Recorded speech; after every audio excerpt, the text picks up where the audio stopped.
Who is eligible to apply for permanent residency or PR in Singapore? This is the topic of this discussion. More specifically, in addition to who is eligible, many times we get questions from foreigners, especially whether they can get Singapore PR while abroad.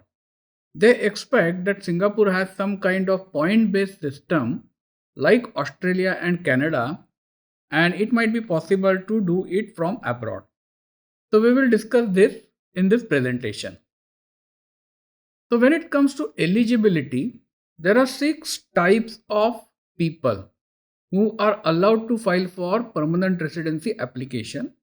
The first category is holder of an employment pass, S pass, and their dependents. So, if you are holding employment pass in Singapore, or if you are holding S pass, or you are a dependent pass holder of any of these employment pass or S pass holder, you are eligible to apply for PR.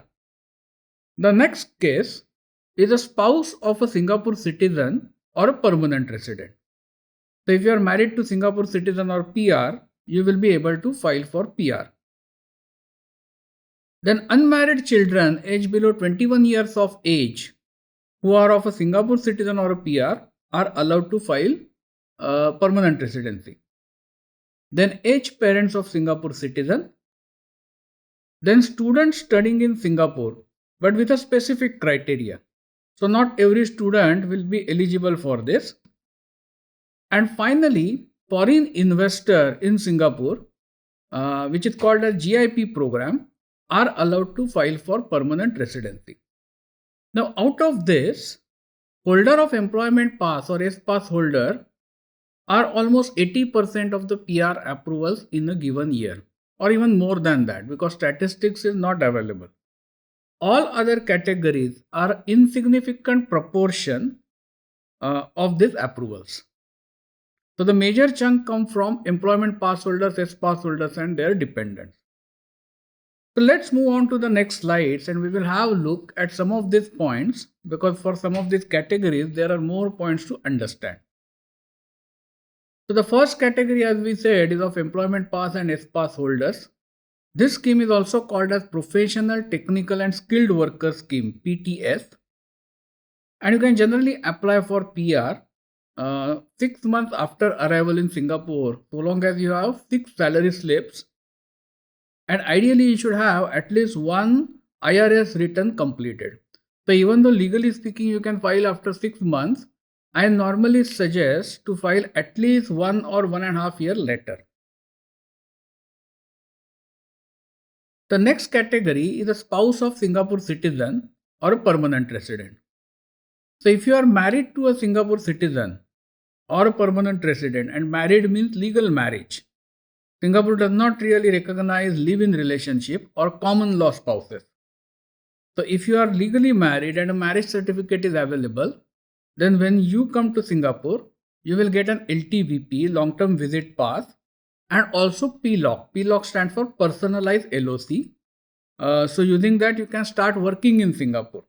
So this is a kind of a temporary arrangement for you. And then you can file for the permanent residency application subsequently. Now what I have seen, approvals normally take longer time. So if you are coming through this route, expect at least 4 to 5 years of time before your PR is getting approved. However, if in the meantime there is a baby born out of this marriage, then these approvals will become significantly faster.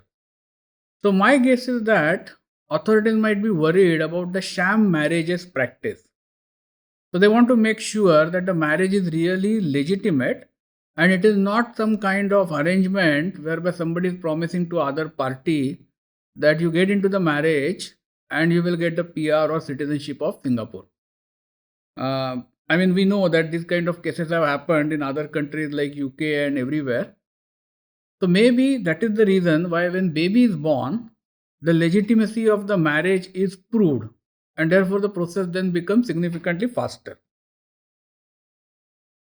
Moving on to the next slide then, unmarried children aged below 21 of a Singapore citizen or a PR can file for permanent residency. They can be out of a legal marriage or they can be legally adopted. But the important thing is they must be unmarried. Moving on to the next slide then, aged parents of a Singapore citizen also can file for permanent residency, and note this route is available only for citizens' parent. So this is the only one out of all these similar categories which is not available for parents of a permanent resident. So if you are a permanent resident, you cannot file permanent residency application for your parents under this category. The next one is students. To be able to apply for permanent residency under this route, you must have resided in Singapore for more than 2 years at the point of application, and you must have passed at least one national examination in Singapore, that is PSLE or GCEN or O or A levels, or you are in the integrated program of the Ministry of Education. So these are the mainstream education examinations which you must have passed.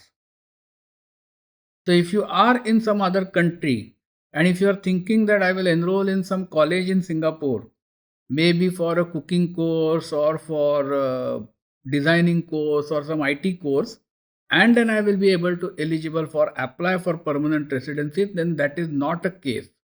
This route is available only for students who satisfy this specific requirement. The next one is a GIP program. So GIP program is an investor route, and this is the only route which allows people to obtain permanent residency without having stayed in Singapore. So in all other cases, a stay in Singapore is a must before you apply for PR, whether it is an employment pass holder, aged parents, spouse, or the children or the student. In every case, there is a requirement to have stayed in Singapore. But this is the only program where you can apply for permanent residency without having visited to Singapore also. But the requirements are very tough. So let's have a look at the requirements. So as an investor, you should be ready to put in 2.5 million Singapore dollars in approved venture capital fund as an investment. And in addition to that, you must come under one of these categories. So I will just highlight the key parts here. You should currently be running a company with an annual turnover of at least $200 million in the year immediately preceding your application, and at least 200 million per annum on average for the 3 years immediately preceding your application.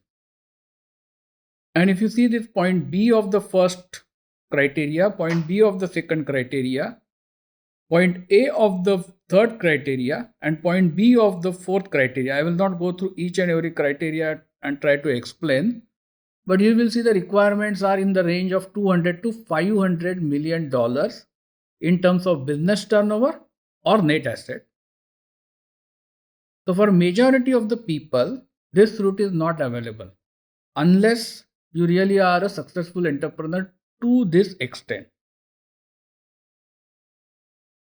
So the next question was, can I get Singapore PR while abroad like Australia and Canada? I think by this time it's clear.